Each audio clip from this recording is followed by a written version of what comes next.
خوف و امن کے حالات میں خبر، تبصروں اور فیصلوں کے لیے اولو الامر کی جانب رجوع کیا جائے۔ فرمانے والی تعالیٰ ہیں، اور جب ان کے پاس امن یا خوف کا کوئی معاملہ آتا ہے وہ اس کی نشر و تشہیر شروع کر دیتے ہیں، حالانکہ اگر وہ اسے رسول کی طرف اور اپنے اولی الامر کی طرف لوٹاتے تو وہ لوگ اسے ضرور جان لیتے ہیں، جو ان میں سے استنباط کرتے ہیں، یعنی ان میں سے اس کا اصل مطلب نکالتے ہیں۔ اور اگر تم پر اللہ کا فضل اور اس کی رحمت نہ ہوتی تو بہت تھوڑے لوگوں کے سوا تم سب شیطان کے پیچھے لگ جاتے ہیں۔ سورۃ النساء کی آیت 83 ہے۔ شیخ عبید الجابری رحمہ اللہ فرماتے ہیں اپنی کتاب جنایت التمعین میں کہ یہ آیت مسلمانوں کی ایک ایسے شریف قاعدے پر تربیت کرتی ہیں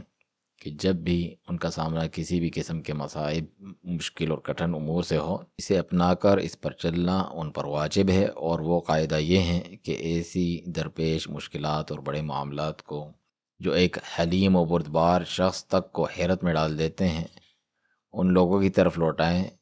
جو ان پر کلام کرنے اور ان کو حل کرنے کے اہل ہیں۔ ایک تو رسول اللہ صلی اللہ علیہ وسلم کی طرف، یعنی آپ کی سنت کی جانب لوٹایا جائے، اور وہ لوگ جو اولو الامر حکومت میں ہیں، کیونکہ بے شک حاکم وقت اور اس کے ساتھ جو اہل شورا ہیں، علماء اور تجربہ کار لوگ،